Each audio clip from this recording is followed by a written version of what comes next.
So who wants to start? So let's just do the first sub-question. A foreign investor from the Cook Islands wants to invest in your country to provide wholesale and retail trade services. What measures inconsistent with market access and national treatment would you have the right to impose in this regard? So country wants to start? Solomons, Vanuatu, Tonga, Samoa 1, Samoa 2, Samoa 3. Well, they have 3 tables. The word is inconsistent. What measures inconsistent? Who wants to start? You want me to choose?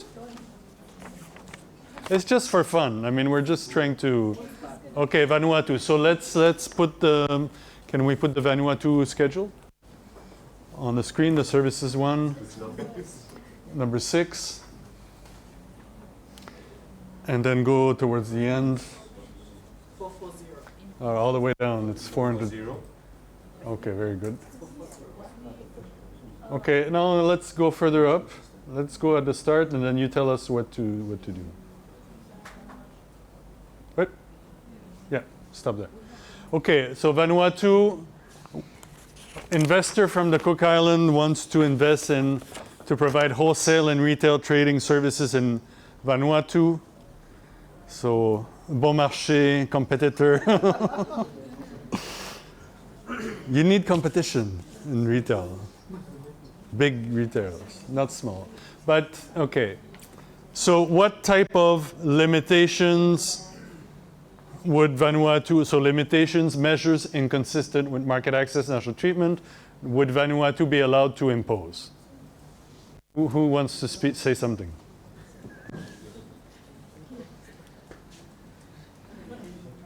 we start with the second part first? The second part first? No, let's try this one. We just can't pull this up yet. No, but we've put it on the screen. That's for the. You tell us where to look at. So what type of market access limitation can Vanuatu impose? What sector, what mode of supply are we looking at? Retaining services. So let's go to 440, please. So we have to look what mode of supply, what sector. Okay, so sector 4. This is your schedule, commission agent services, which is a form of wholesale really, but services, 622, so CPC. So I don't think it covers all wholesale, but most of it. And then retailing, we have pretty much all the retailing services. So you do have commitments. What mode of supply are we talking about here? Commercial presence, mode 3. Okay, so we have to look at, so you have commitments on those sectors. Then mode 3, none, and then none except, we don't need that, but shops where the annual turnover, this is very complicated in Vanuatu, retail services. Shops where the annual turnover is less than 30 million Vatus are reserved to Vanuatu citizens and enterprise only owned by Vanuatu citizens. Same thing for retail, more or less, no? Yeah, there's a repetition down. Where is that repeated? Anyway. Huh? It's the same for retailing services. Yeah, no, but it's written twice here. You have like 3 nuns. This technical correction, you can easily change that. Okay, so what kind of limitations are you allowed to impose with respect to mode 3 for wholesale and retail trade services? It's written there. Yeah. So non-accept shops. So the kind of limitation you can impose is listed here. It's the only one that essentially what this says is where the annual turnover is less than 30 million Vatu. So essentially small shops, this is reserved to nationals. Okay, so you can tell the investor from the Cook Islands, you cannot, invest and operate a retail shop which is worth or has an annual turnover of less than 30 million Vatu. This is probably in your investment law or your reserved list. Okay, so you're allowed to impose this type of market access limitation, which is discriminatory, applies only to foreign suppliers who want to establish a presence to supply wholesale and retail. So you're allowed to impose this prohibition. Foreigners, including Peso Plus parties, are not allowed to provide retail wholesale services for shops that have a lower annual turnover value than 30 million Vatu, which is about, I don't know, in dollars, but 3 million or something, more or less. Okay, any other limitation that you would be able to apply with respect to these two sectors in Mode 3? What else do you need to think about? Go to 420. You always have to read the sector specific with what? No, well, yes, but no, sorry, wrong number. Go down a bit. Done.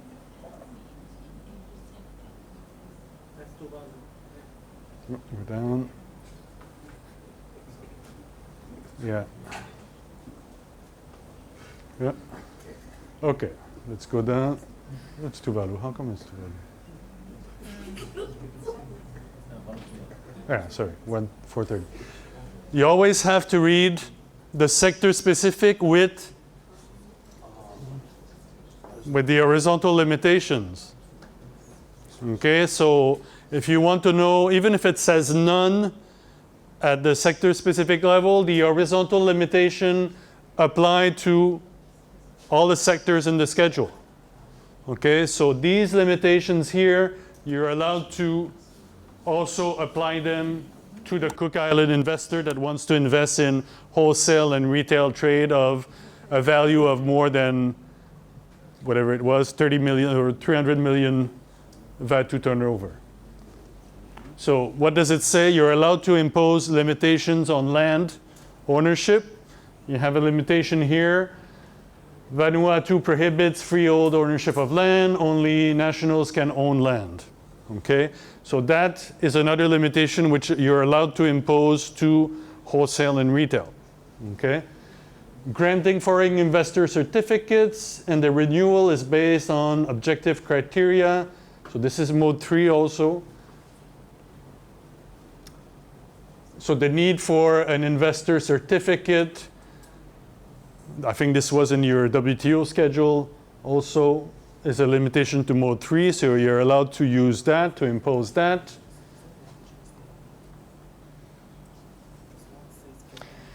Then you have this measure, which probably copies more or less what Australia had in its own schedule. Okay, unbound for, and so a number of you have that. Unbound for measures as part of the act of devolving a service that is provided in the exercise of governmental authority, or regarding the sale or disposal of government-owned entities. So a lot of you have that. I think it's because also Australia had that, so everybody kind of took a bit of inspiration. So what does it mean?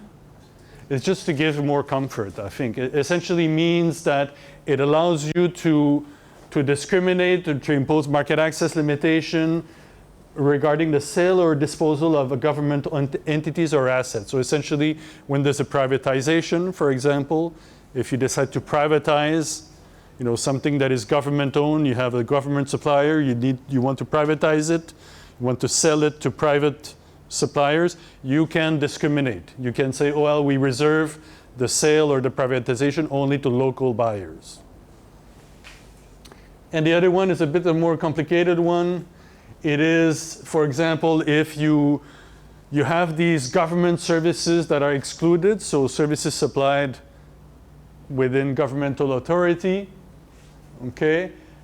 Services that are supplied nor in competition, not on competition with anybody, nor under commercial terms. So if that were to change, then for these services that were excluded, you're allowed to impose some market access limitations or national treatment limitations. Okay? Let's go down. What is the difference between an indigenous citizen and an indigenous neighbor? Well, don't ask me. I don't know.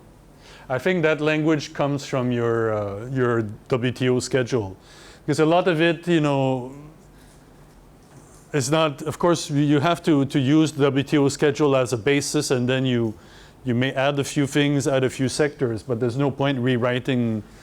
There was no point rewriting everything that was already you were already bound in the WTOs. Because I don't know. Thing, isn't it's the it? same thing. Well, Oh, at least to yeah. my eyes. Yeah. Or maybe it just means citizens, but who aren't indigenous. Why would they put indigenous? Citizen is a citizen. Should be naturalized or something. I don't know. I think that's a question Vanuatu has to ask. Yeah, but I don't think this is not language that was touched for PESA Plus. It was just replicated from your GATS schedule. So let's go.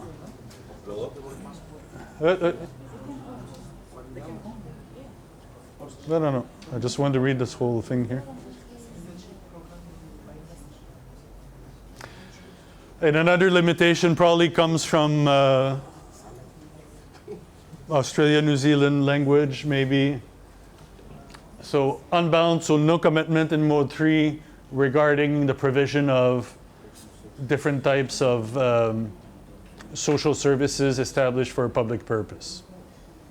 Again, just to give comfort. So I don't think that concerns really wholesale retail, you know, but this is just there, something else to take into account. Okay? So these are the limitations to answer the questions. These are the limitations you can impose for wholesale and retail. So the Cook Island investor has the certainty it can invest in Vanuatu if it's above that threshold, you know, without any limitation except for those few very specific limitations in the horizontal section.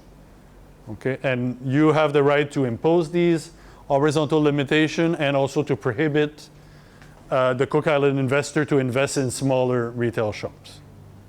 Okay. Next, Samoa. All right. No, we'll come back to the second part. We'll just have a look at what other countries. The answer would be different because you have different schedules. Okay, let's put up. Let's find Samoa. Do you know what page? Samoa, what's page number? 321.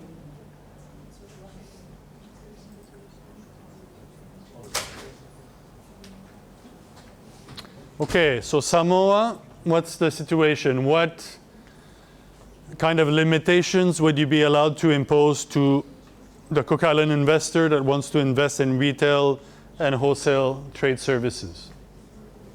Who wants to speak? Should I choose? It's like in a wedding. I'll throw the microphone.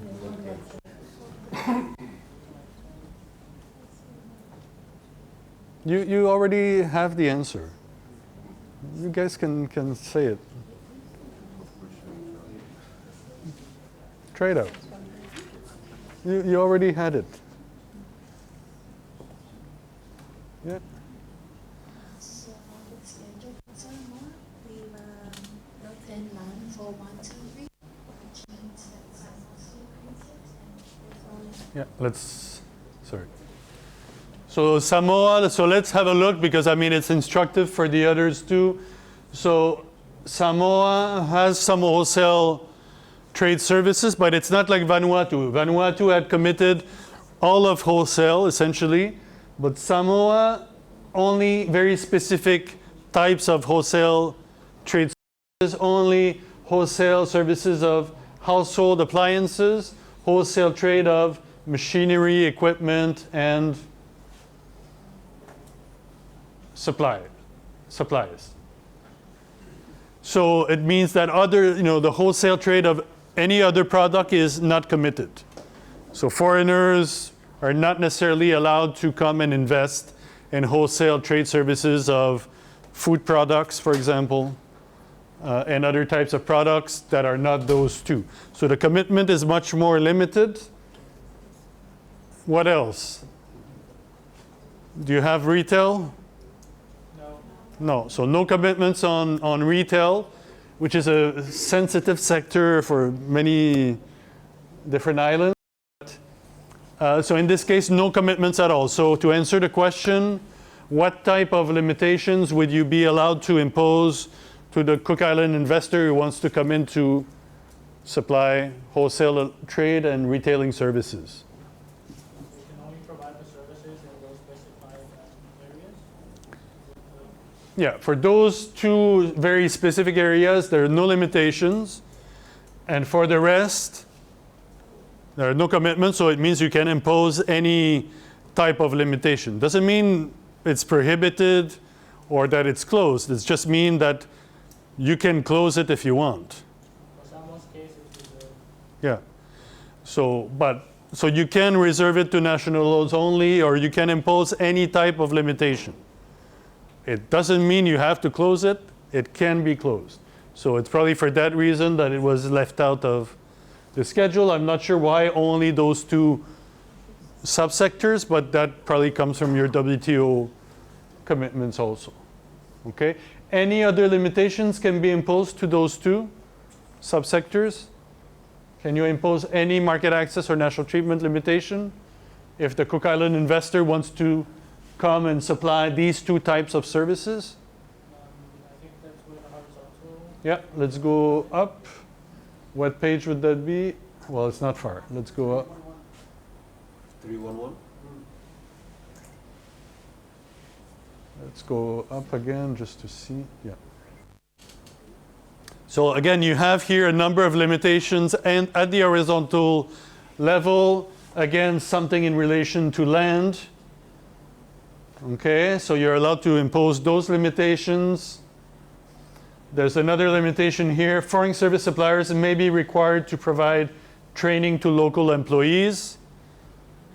That probably comes from your WTO schedule. So the Cook Island investor, you can impose this discriminatory requirement on him because you have it in the schedule. Here we have the same thing that Vanuatu had for privatizations and devolving services that were under governmental authority. Let's go down.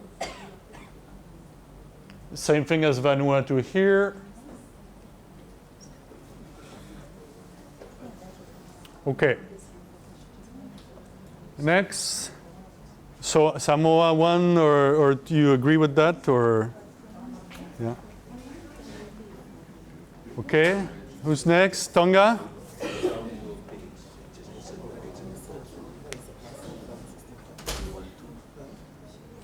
What page, Tonga, please? 364.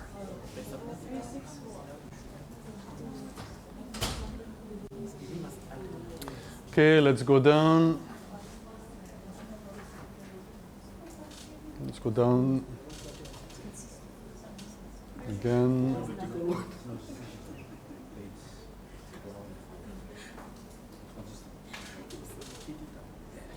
Again, another page.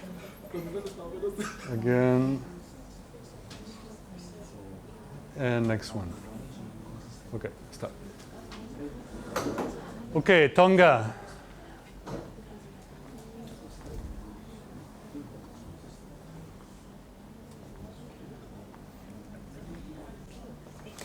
So, what kind of limitations could you impose to the Cook Island investor? Or what would you tell him if he wants to invest in wholesale and retailing?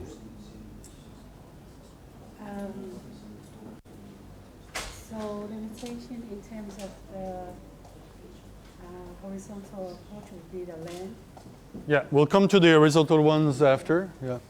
but sector specific and the wholesale, more free. So informal market access is unbound. Yeah. So in the case of Tonga, wholesale trade services is committed, pretty much the whole sector, but mode 3 is unbound. They have enough retailers in Tonga, I guess. Wholesalers. Retailing services. Let's go down so we can see a bit what's on the next page. So food retailing, again, mode 3 unbound. Non-food retailing, mode 3. Let's see what's here. Aha. So you do have some retailing services in mode 3, but it's only non-food retailing. So retailers that sell products other than food. Okay? So no commitment under wholesale, so you can impose any type of market access limitation if you want, or national treatment limitation. Same thing for food retailing, but non-food retailing, no limitation. So you're bound yourself not to impose any restriction except what's in the horizontal section. So let's go back to that. What is it, 364? Yeah.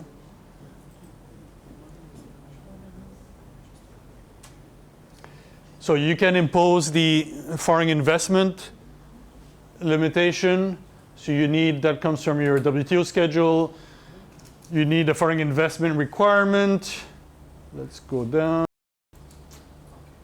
Up. The same thing as Vanuatu and Samoa here. And then limitation on land, which is common too. Anything else? No. Okay, so for the non-food retailing, no limitation can be imposed except those that are in the horizontal section. So essentially on land and the investment certificate and related process. Okay. And the rest, you have no commitment, so you can impose any type of restriction. You can tell the Cook Island investor that he cannot provide the wholesale or food retailing services, except that if you allow some other PESA Plus investor to provide those services, then you need to treat all foreign investors the same, because MFN, okay? So it needs to be that you can prohibit that, but you need to do it for all foreign suppliers. If not, then other PESA Plus parties will say, well, I want the same treatment as this other foreign supplier. Solomons. Let's put Solomon Islands. 349.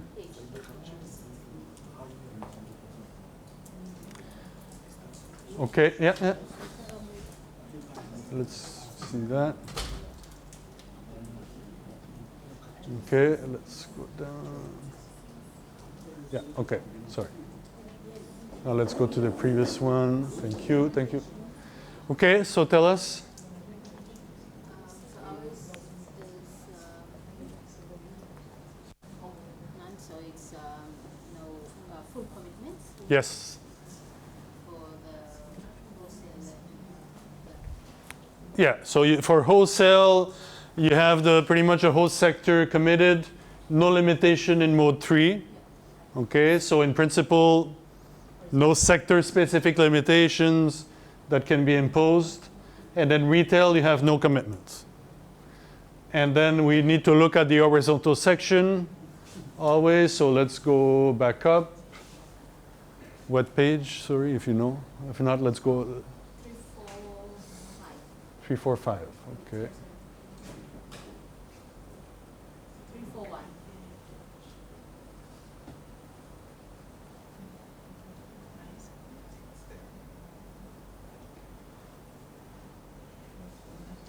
So again, we have similar reservation than for Samoa. Well, pretty much most of the PESA Plus parties, I guess. something in relation to your foreign investment process. Let's go down here. Yeah. Yep. And a limitation on land ownership. Okay. So it varies from schedule to schedule. The key point is you need to look at the sector, often part of the sector, so either part of wholesale, part or all of retail are excluded. So you need to look at that, look at the right mode of supply, and then if the mode is committed at the sector specific level, you need to add the limitations horizontally to that. Okay. Now the second part of the question, do you have any questions or comments on that? Yeah. Sorry, just on Solomon's commitment on wholesale trade services, CPC, does it include all covers? I think that covers what you have here, probably covers all of it. You will see if you look at the sectoral classification list, you look wholesale, there you would see the typical CPC numbers related to it. And so you have CPC 622, which covers pretty much all of wholesale. Okay, and Samoa, they only covered some sub-components of that. They only covered a very small part. So the longer the CPC number, the smaller the category. So 622 is the larger category. It includes 6221, 6221111, and and so on. Okay, so if you look at the CPC, you would see it. The shorter number is more encompassing, and the more you add numbers, it's a smaller category. So your is broader coverage. I mean, to really know what it means, you would need to go look at the CPC, look everything that is covered under that.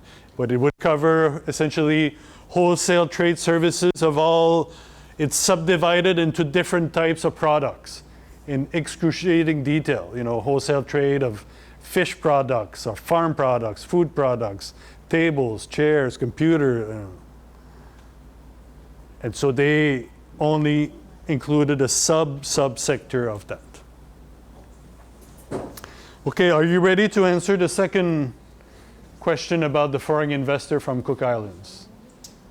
Or let's those that are ready, we'll listen to them and then go on to the next one. So the second part of the question, we still have this foreign investor from the Cook Islands, wants to invest in wholesale and retail. So assuming he can do that, or at least part of those sectors, he wants to transfer to your country some specialists from the parent company to work in the subsidiary or the investment he wants to establish to provide wholesale and retail services. Your labor authorities have denied issuing a labor permit because they say the hiring of foreign specialists is subject to non-availability of qualified local personnel. Is that consistent with your PACER Plus commitment? So what do you need to look at to answer that question?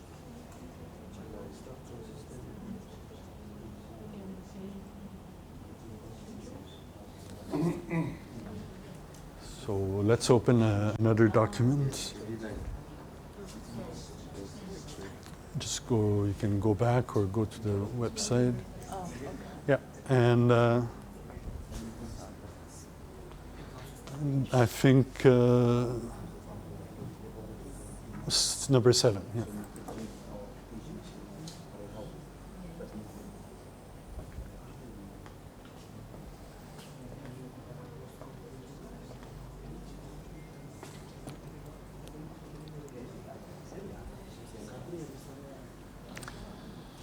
What do we need to look at?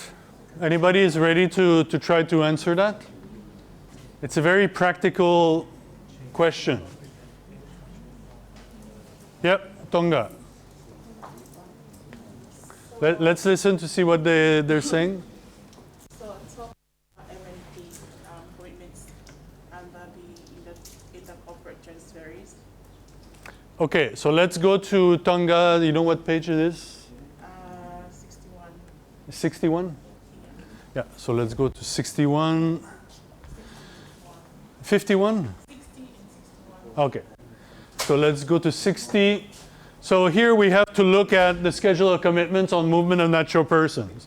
Because in the GATS, this would be listed under mode 4, but in PACE Plus, all of mode 4 and a few other things were put on the MNP schedule. Okay, so we need to look at the MNP schedule.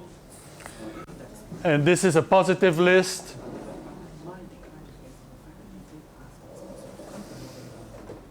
And so you need to look at the type of, indeed, the type of movement of persons. So you rightly said that we're talking about some natural person moving from the parent company to the foreign investment or foreign supplier established abroad. So that's, next page, that's an intra-corporate transferee. And so you do have commitments. Let's go down. Page 62 under specialists. Okay, so you do have intra-corporate transferees. There is a definition of what that means. And then not all types of intra-corporate transferees, only executives. So there's a definition. Let's go down. Managers. And we have also specialists. Okay. Let's go up. No, over there. Yep.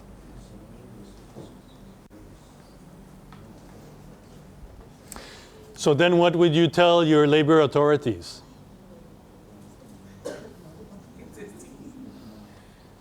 So they can stay up to a period of 2 years, and for extension, you'll be subject to labor testing, non-availability of transition to similar skills.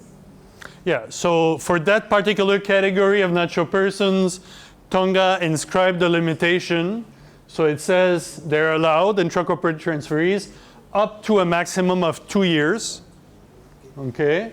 And then they also have a limitation that says extension may be granted subject to non-availability of nationals, essentially.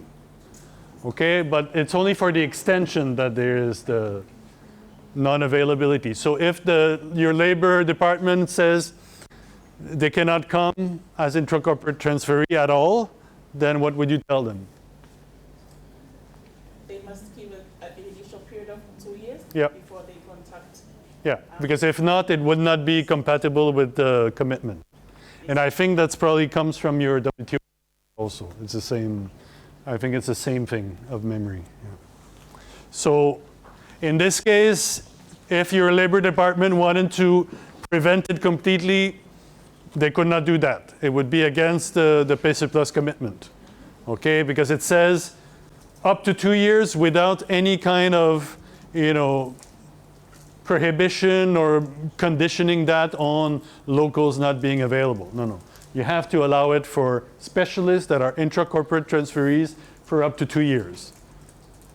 After that, you can impose a condition of only if nobody else can do it locally. But for 2 years, you need to allow it. Okay? Good. Next one. Vanuatu. What page?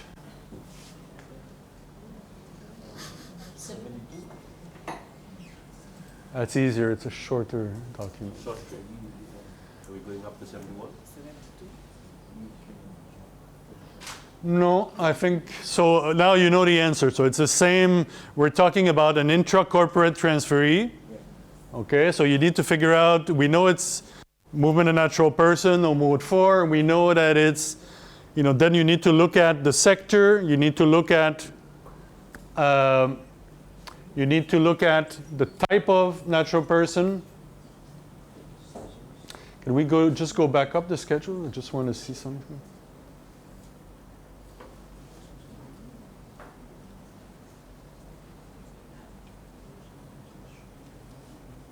Okay, let's go back.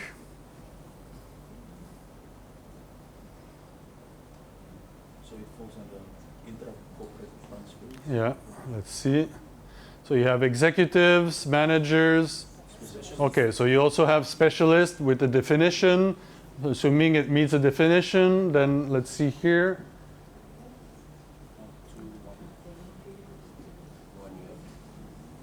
Up to 1 year. Without condition. So if your labor department says, no, you cannot get a permit to come work as a specialist, working from within that foreign investment, you would have to tell them that. What would you tell them? Your labor authorities.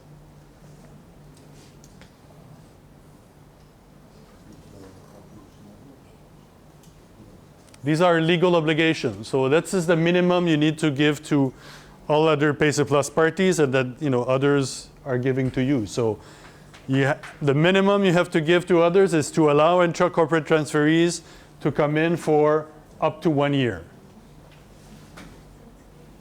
Here it says they denied it on the fact that the non-availability is only subject to the hiring of foreign non-availability of qualified local personnel, which is Well, that's a restriction too. That's a national treatment restriction. That you have that, extended upon assessment of needs, which is a bit the same thing, but the assessment of need is only comes in after 1 year if you want to extend beyond 1 year.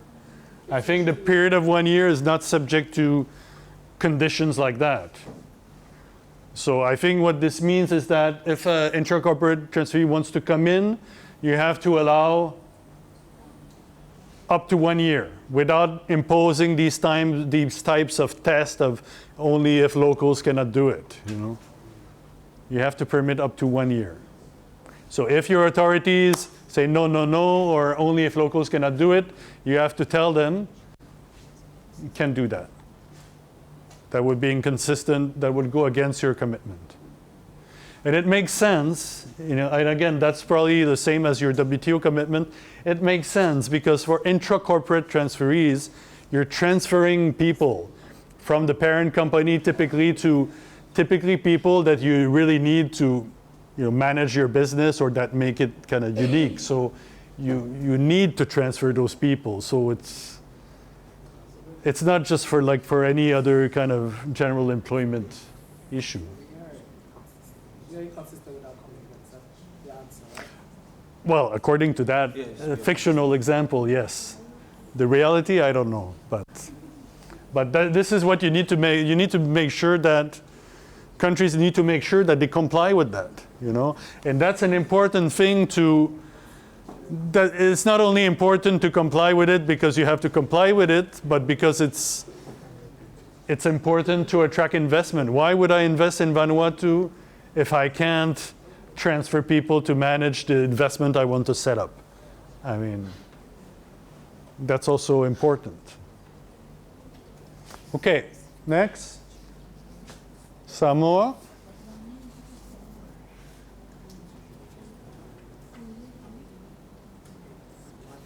Let's go to Samoa. What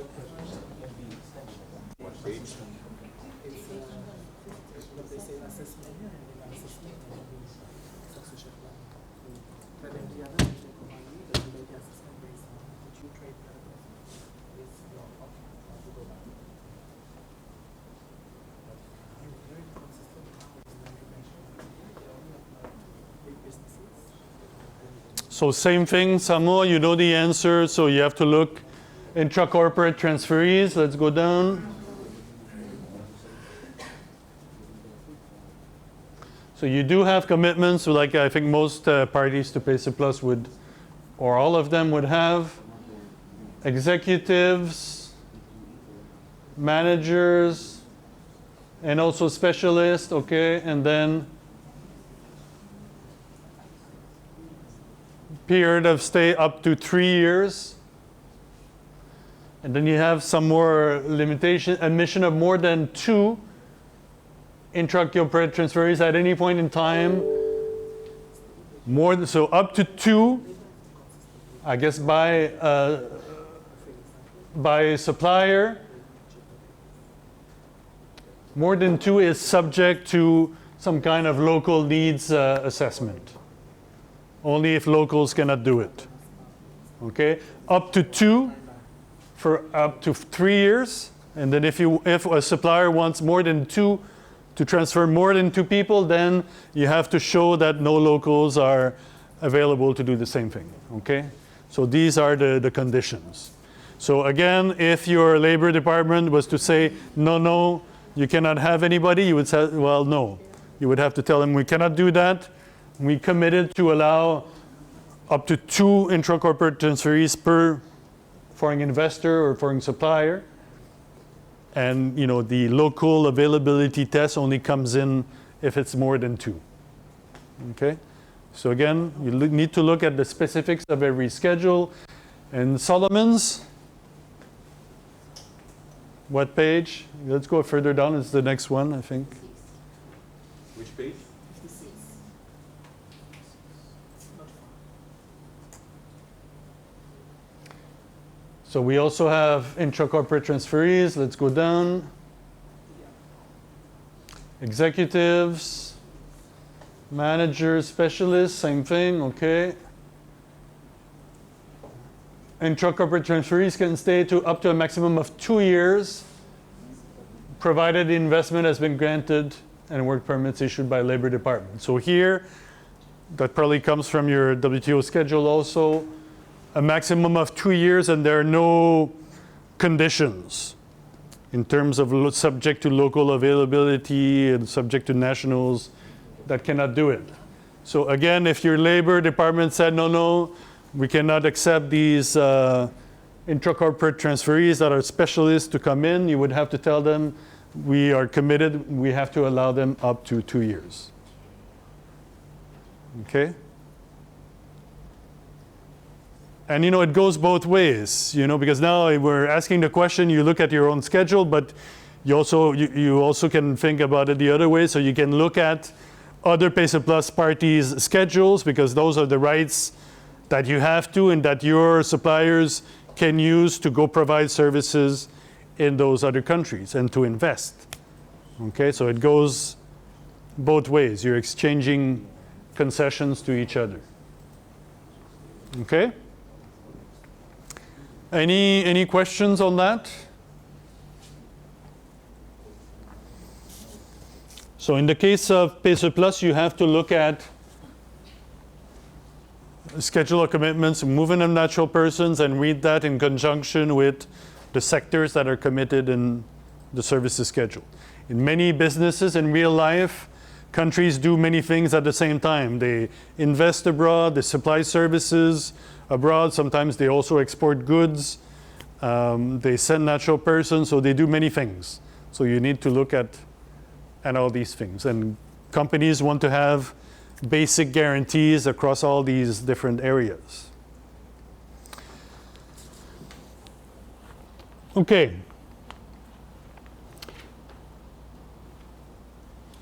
Let's go to question 3. If you have done question 2 already, congratulations, but let's go to question 3. A foreign lawyer from Kiribati, who is self-employed in Kiribati, wants to come supply services to a client in your country. And then you have 3 sub-questions. Okay? So have a look at that. So we already know which service, legal services. You have to look at the sectoral classification. You have to look at the mode of supply, the relevant schedule to be able to answer the question. Okay? So there are three sub-questions under number 3. So let's try to do that. You can discuss within your team, and then we discuss later.